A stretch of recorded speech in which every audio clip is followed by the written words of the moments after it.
ഈശോയിൽ എൻ്റെ ഏറ്റവും പ്രിയപ്പെട്ട സഹോദരങ്ങളെ, നമ്മളിങ്ങനെ ഒത്തിരി ആളുകളെ കുറിച്ചൊക്കെ കേട്ടില്ലേ, ഇവർ തിരിച്ചു വന്നു, they made a big come back, തിരിച്ചു വന്നു എന്നൊക്കെ നമ്മൾ ഒത്തിരി കാലത്തെക്കുറിച്ച്. ചിലപ്പോൾ ഒരുപാട് കാലങ്ങളിൽ ചില സിനിമകളൊക്കെ പരാജയപ്പെട്ടു പോയവർ, പണ്ട് ഫേമസ് ആയിരുന്ന കുറച്ച് ആളുകൾ പിന്നീട് തിരിച്ചു വന്നു.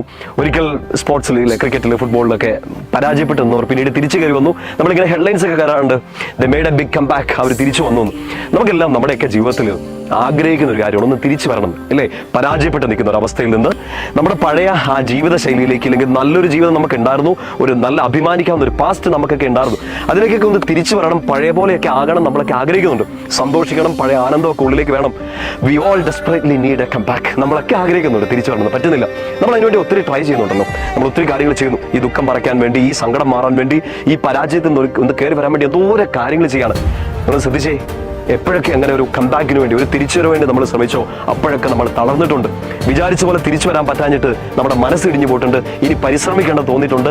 കയറി വന്ന ആവേശത്തിന്റെ അതേ ഇരട്ടി നമ്മൾ തിരിച്ചു പോയിട്ടുണ്ട്. തിരിച്ചുവരവിന് പകരം പല തിരിച്ചുപോക്കാണ് നമുക്ക് ഉണ്ടായത്. കാരണം ഉള്ളിൻ്റെ ഉള്ളിൽ പിന്നെയും പിന്നെ തോന്നി തുടങ്ങി, എന്നെ കൊണ്ട് പറ്റില്ലെന്ന്, ഇനി സാധിക്കില്ലെന്ന്.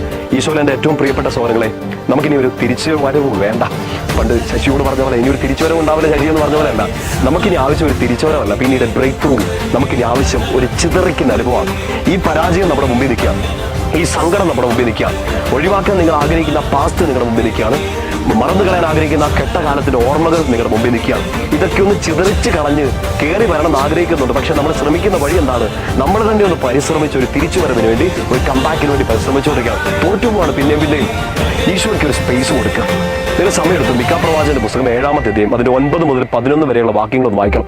7 മുതൽ 7-ാമത്തെ അധ്യായം 9 മുതൽ 11 വരെ വളരെ അഭിഷേകം നിറഞ്ഞാണ്. ആ വചനഭാഗം നന്നായിട്ടൊന്ന് വായിക്കണം. നമ്മുടെ ലൈഫിൽ ഈ ഇരുട്ടത്ത് നിന്ന്, ഈ വേദനയിൽ നിന്നൊക്കെ കയറി വരാനും, കയറി എന്നെ പിടിച്ചെടുക്കാൻ, എന്നെ ഉയർത്തിയെടുക്കാൻ ഒരു ഈശോയുണ്ട്, ഒരു കർത്താവുണ്ടെന്ന് തിരിച്ചറിയുന്ന ഒരു മൊമെന്റാണ് ആ വചനം ഉള്ളിലേക്ക് നിറഞ്ഞെന്ന് വായിക്കുമ്പോൾ. ഈ വചനഭാഗത്തിന്റെ അതേ ശക്തിയിൽ നിൽക്കുന്ന മറ്റൊരു അഭിഷേകത്തിന്റെ വചനഭാഗം ഒരു എപ്പിസോഡാണ് സാമുവേൽ പ്രവാചകന്റെ 2-ാമത്തെ പുസ്തകം അതിന്റെ 5-ാമത്തെ അധ്യായം, പ്രത്യേകിച്ച് അതിന്റെ 20-ാമത്തെ വാക്യം. ദാവീദ് രാജാവായെന്ന് അറിഞ്ഞപ്പോൾ അവന്റെ ശത്രുക്കളായ ഫിലിസ്തീർ അവനെ തകർത്തെറിയാൻ വേണ്ടി ശ്രമിക്കുകയാണ്. സങ്കീർത്തനം 18-ലും സങ്കീർത്തനം 3-ലും ഒക്കെ ദാവീദ് ഇങ്ങനെ ചങ്ക് പൊട്ടി പറയുന്നുണ്ട്, കർത്താവേ, എന്റെ ശത്രുക്കൾ അസംഖ്യമാണ്, പർവ്വതം പോലെ അവരെന്നെ നശിപ്പിക്കാൻ ശ്രമിക്കുന്നു, തിരമാലകൾ പോലെ അവരെന്നെ മൂടാൻ ശ്രമിക്കുന്നു. ഈ പരാജയത്തിൽ നിന്ന്, ഈ ഭീഷണിയിൽ നിന്നൊക്കെ കയറി വരാൻ ദാവീദും നമ്മളൊക്കെ ശ്രമിക്കുന്നുണ്ട്. പക്ഷെ നമ്മൾ തിരിച്ചറിയേണ്ട ഒരു കാര്യം, നമ്മൾ എപ്പോഴൊക്കെ ഈ കംബാക്കിന് ശ്രമിച്ചോ, എപ്പോഴൊക്കെ തിരിച്ചു വരാൻ ശ്രമിച്ചോ, നമ്മൾ തോറ്റിട്ടുണ്ട്, തളർന്നിട്ടുണ്ട്, പിന്നോട്ട് പോയിട്ടുണ്ട്. Let us wait for a breakthrough. നമ്മുടെ മുമ്പിൽ നമ്മുടെ ശത്രുക്കളെ, നമ്മുടെ വേദനകളെ, നമ്മുടെ പരാജയങ്ങളെ, നമ്മുടെ കഴിഞ്ഞ കാലങ്ങളെയൊക്കെ ചിതറിച്ച് കളയുന്ന ഒരു ദൈവത്തെ കൂടെ മനസ്സിലാക്കണം. ദാവീദ് ആ സ്ഥലത്ത് വെച്ച്, ബാൽപെരാസിം എന്നൊരു സ്ഥലത്ത് വെച്ച് തന്റെ ശക്തനായ ദൈവത്തെ തിരിച്ചറിയാം.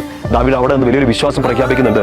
എന്റെ ശത്രുക്കളെ എന്റെ കൺമുമ്പിൽ വെച്ച് വെള്ളച്ചാട്ടത്തിൽ ചിറ എന്ന പോലെ ചിതറിച്ച് കളയുന്ന ദൈവം, a god of breakthrough. എൻ്റെ മുമ്പിൽ തിരിച്ചുവരവിന് വഴിയൊരുക്കുന്ന ദൈവമല്ല, എൻ്റെ മുമ്പിൽ എൻ്റെ ശത്രുക്കളെയും എൻ്റെ സങ്കടങ്ങളെയും ചിതറിച്ച് കളയുന്ന ഒരു ദൈവം. പ്രിയപ്പെട്ട സഹോദരങ്ങളെ, നിങ്ങളുടെ മുമ്പിലുള്ള ആ ചിറ, നിങ്ങളുടെ മുമ്പിലുള്ള ആ വെള്ളച്ചാട്ടം, നിങ്ങളുടെ മുമ്പിലുള്ള ആ പർവ്വതം എന്താണെന്ന് അറിഞ്ഞൂടാ. നിങ്ങളുടെ ശത്രുക്കൾ എത്രയാണെന്ന് അറിഞ്ഞൂടാ.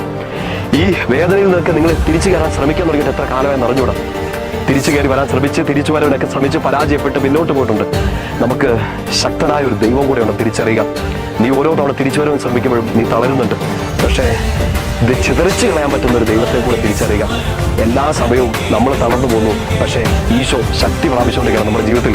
നമുക്കത് പറയാൻ പറ്റണം ഈശോയോട്, ഈശോയെ, ഞാൻ അത്ര സ്ട്രോങ് അല്ല, തിരിച്ചു വരാൻ ഞാൻ അത്ര ശക്തിയുള്ള ഒരാളല്ല, പക്ഷേ എനിക്ക് മുമ്പിൽ ഇതെല്ലാം ചിതറിച്ച് കളയാൻ അതിശക്തനായ ദൈവത്തെയാണ് ഞാൻ വിശ്വസിക്കുന്നത്. ആ വിശ്വാസം നിങ്ങൾ പ്രഖ്യാപിക്കുക. നിങ്ങളുടെ കൺമുമ്പിൽ ഈ വെള്ളച്ചാട്ടത്തിൽ ചിറയുന്ന പോലെ ഈ ശത്രുക്കളെ, ഈ സങ്കടങ്ങളെ, ഈ കണ്ണുനീരുകളെ ഈശോ ചിതറിച്ച് കളയും. സാമുവേൽ പ്രവാചകന്റെ 2-ാമത്തെ പുസ്തകം 5-ാമത്തെ 20-ാം വാക്യം നന്നായിട്ടൊന്ന് എടുത്ത് വായിച്ച് പ്രാർത്ഥിക്കണം. മിക്കാപ്രവാചകന്റെ പുസ്തകം 7-ാമത്തെ അതിന്റെ 7 മുതൽ 11 വരെയുള്ള വാക്യങ്ങൾ, പ്രത്യേകിച്ച് 9 മുതൽ 11 വരെയുള്ള വാക്യങ്ങളൊന്ന് വായിച്ച് ഉള്ളിലോട്ട് നിറയണം.